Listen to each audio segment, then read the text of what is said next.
मारूफ YouTuber रजब भट्ट को blasphemy case में national cyber crime agency ने तलब कर लिया है।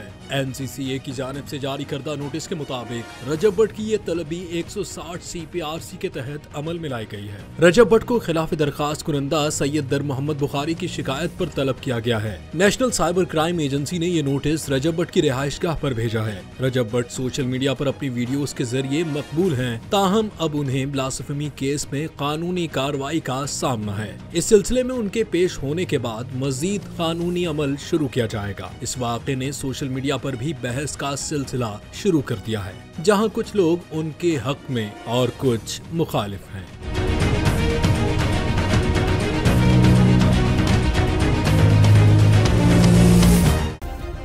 सब्सक्राइब करें और बेल दबाएं ताकि कोई खबर रह न जाए।